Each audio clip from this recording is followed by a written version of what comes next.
네, 안녕하십니까. 개혁책방 개혁신학을 읽어주는 남자 개남이 인사드립니다.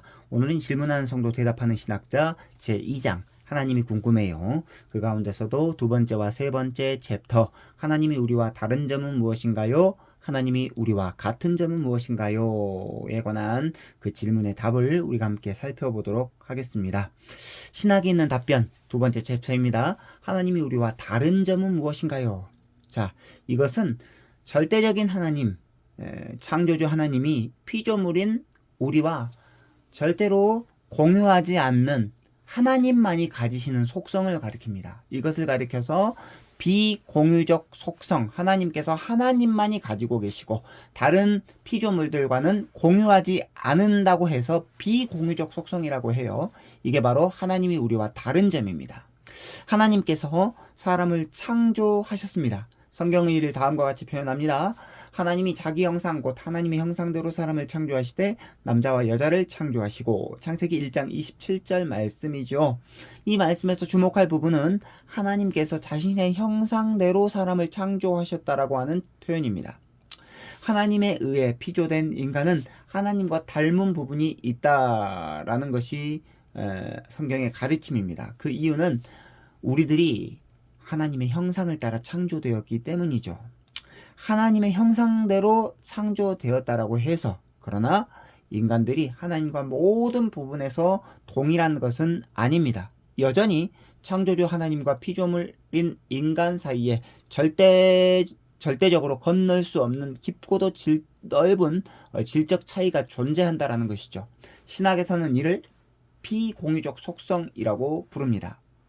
하나님만이 가지시는 속성, 그래서 다른 피조물들과는 공유하지 않는다라고 해서 비공유적 속성이다라는 거죠. 하나님만이 가지고 있고 인간은 가지고 있지 않다라고 해서 비공유적 속성이라고 부릅니다. 자, 비공유적 속성의 대표적인 성질은 자존성, 독립성, 불변성, 무한성, 편재성, 영원성 등으로 갈무리할 수 있는데요. 자존성이란 하나님께서 스스로 존재하신다라는 것입니다.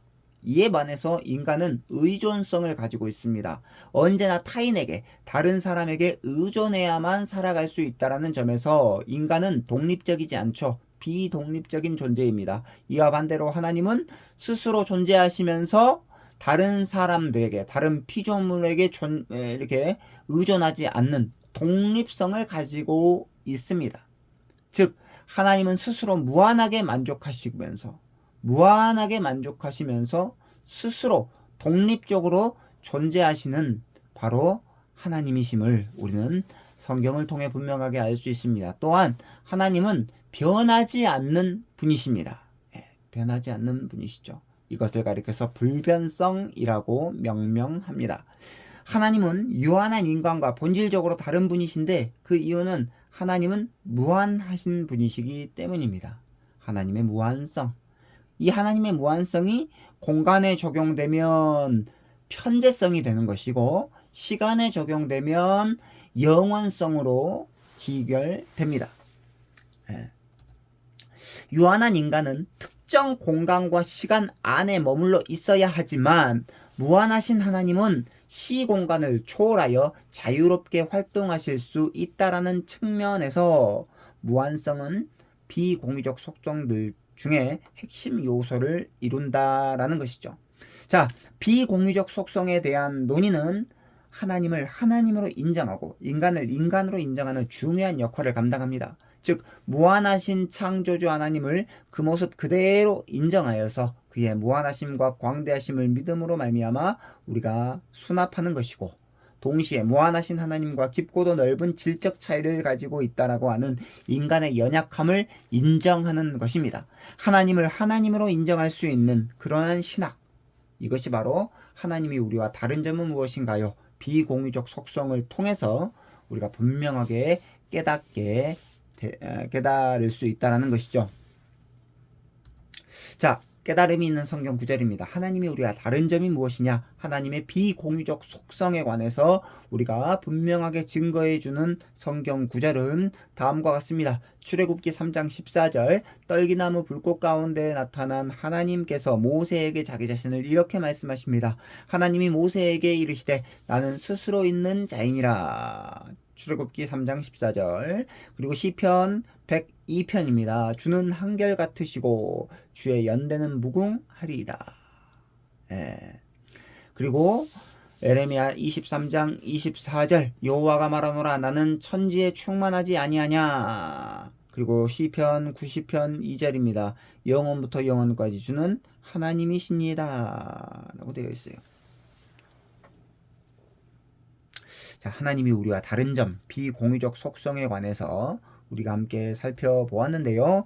적용이 있는 묵상입니다. 현대사회에서 하나님을 인간의 수준까지 격하시키고 인간을 하나님의 수준까지 격상시키는 영적인 쿠데타와 같은 행태들이 팽배하죠. 인간이 스스로의 힘에 의해 구원에 이를 수 있다고 자만하면서 과학의 발달로 하나님의 능력을 침범하는 현대판 바벨탑 사건들이 도처에 자행되고 있습니다. 하지만 비공유적 속성에 대한 깊이 있는 묵상은 우리를 교만의 자리에 세우지 않습니다. 그렇죠. 하나님을 하나님 되게 피조물을 피조물 되게 구분지어주는 그러한 비공유적 속성을 깊이 있게 묵상하다 보면 하나님과 인간 사이에 존재하는 깊고도 넓은 질적 차이를 인정할 수밖에 없다라는 것이죠. 그리고 그로 말미암아 하나님 앞에 피조물 된 인간이 겸손하게 엎드릴 수밖에 없다라고 하는 그러한 사실 앞에서 우리는 비공유적 속성, 하나님이 우리와 다른 점에 관해서 끊임없이 성경을 통해서 확인하고 묵상해야 될 줄로 믿습니다. 자, 이제 세 번째 챕터입니다. 그렇다고 한다면 이와는 반대로 이제 하나님과 우리가 같은 점이 있다라는 것이죠. 하나님이 우리와 같은 점이 있다라고 하는 것인데 이것은 하나님이 자신의 속성을 다른 피조물들, 특별히 인간과 공유하기 때문에 공유적 속성이라고 부르기도 합니다. 하나님과 사람이 공유하는 유사한 점이 있다라는 것이죠. 자, 계속해서 살펴보도록 하겠습니다. 앞에서 살펴보았듯이 하나님과 인간 사이에는 비공유적 속성이라는 광대한 질적 차이가 존재합니다. 그럼에도 불구하고 인간은 하나님과 많은 부분에 있어서 닮아 있다는 것이죠. 왜냐하면 인간은 본성적으로 하나님의 형상대로 창조되었기 때문입니다. 하나님과 인간 사이에 닮아 있는 꼴들을 공유적 속성이라고 부르죠. 하나님께서 사람과 자기의 속성을 공유하신다라는 의미에서 공유적 속성이라고 부릅니다. 공유적 속성을 논할 때 가장 주의해야 될 점은 뭐냐? 하나님이 아무리 우리와 똑같은 부분, 비슷한 부분이 있다라고 할지라도 하나님과 우리 사이는 여전히 건널 수 없는 깊고도 넓은 질적인 차이가 존재한다라는 것이죠. 그것은 뭐냐? 하나님은 그대로 영원하시고 무한하신 창조주 하나님이시고 인간은 유한한 피조물에 불과하다라고 하는 이 질적인 차이를 여전히 인정해야 된다는 것입니다. 둘 사이에 유사한 점이 있음에도 불구하고 여전히 이런 질적 차이를 인정하지 못하게 되면 이거는 큰 오류에 빠지게 된다는 것입니다. 자, 그러나 그럼에도 불구하고 하나님의 형상대로 지음을 받은 우리가 하나님과 유사한 점이 있다라고 하는 것에 한번 우리가 집중해보는 시간을 갖도록 하겠습니다. 이것을 가리켜서 공유적 속성이라고 하는데요. 공유적 속성에 대한 논의의 핵심. 자, 비공유적 속성의 핵심 요소가 아까도 살펴보았듯이 자존성, 독립성, 불변성, 무한성, 편재성, 영원성 등이라고 한다면 공유적 속성의 핵심 요소는 사랑, 선, 거룩, 의, 지식 등으로 볼 수 있습니다. 성경에 기록된 것처럼 하나님은 사랑이시죠.